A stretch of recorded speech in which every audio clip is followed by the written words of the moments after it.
Assalamualaikum Ustaz. Waalaikumsalam warahmatullahi wabarakatuh. Dekat siapa dari mana, Pak? Abu Sarif di Tanjung Priok. Silakan Bapak Sarif. Iya. Ada seorang ulama, kiai atau dai ya mungkin itu, mengatakan bahwa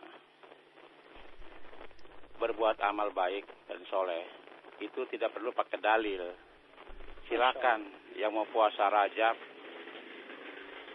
puasa Maulid, merayakan Maulid dan Rajab itu boleh-boleh, tidak perlu dalil. Sebab itu semua berbuat kebaikan. Mohon penjelasan dengan keterangan Ustaz. Terima kasih. Assalamualaikum. Baik, terima kasih banyak untuk Abu Sarif ya, Tanjung Priok. Silakan Ustaz.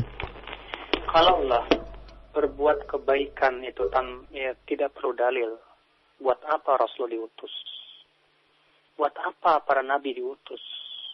Kalau setiap manusia mengklaim, saya tahu kebaikan, saya tahu ini masuk surga, jalan menuju surga dan jalan neraka.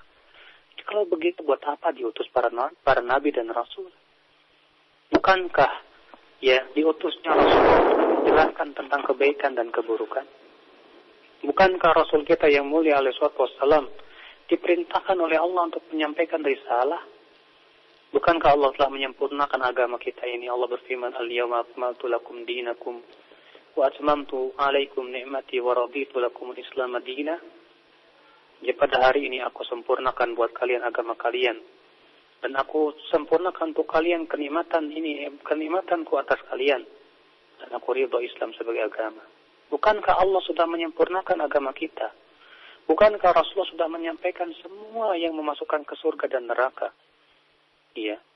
Beliau berkata, "Ma baqiya syai'un yuqarribukum ilal jannah wa yubaidukum 'anil nar illa wa qad buyyina lakum."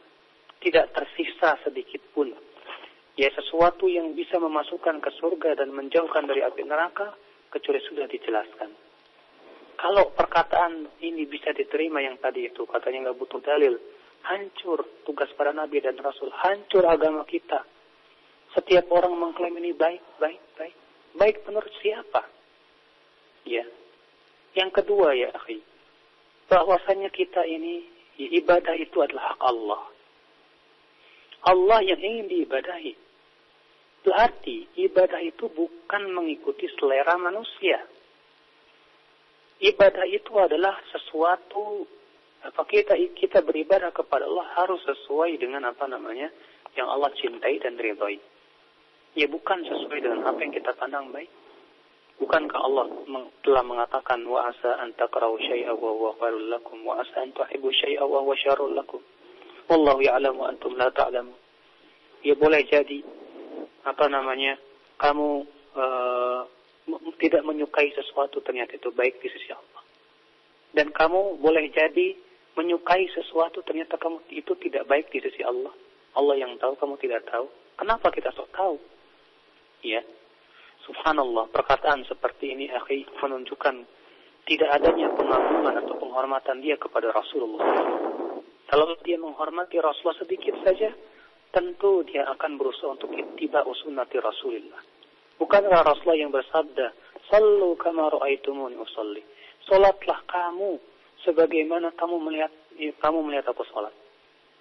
Ya kalau begitu buat apa Rasulullah bersabda begitu? Kalau setiap orang berkata, "Saya bisa, yang menurut saya salat ini baik, ya caranya bagus." Ya subhanallah. Ya, bukankah Rasulullah yang bersabda juga, "Khudhu anni manasikakum." Ambillah dariku manasik haji ini. Ya, mungkin orang akan berkata, saya akan membuat manasik sendiri yang menurut saya baik. Innalillahi wa inna ilaihi raji'un. Ya, perkataan seperti ini menunjukkan ketidakfahaman dia tentang fungsi diutusnya para rasul yang merupakan hikmah dan hidayah rahmat dari Allah Subhanahu wa taala. Ya, justru ya akhi, ketika kita hanya sebatas ittiba, mengikuti contoh Rasulullah, terasa ringan menjalankan agama kita ini. Iya. Kenapa? Karena pada asalnya kata para ulama, ibadah itu adalah hukumnya haram.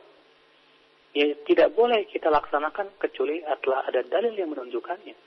Karena ibadah itu adalah pembebanan kepada manusia. Dan kalau ibadah itu sifatnya beban kepada manusia, maka pada asalnya tidak boleh dulu.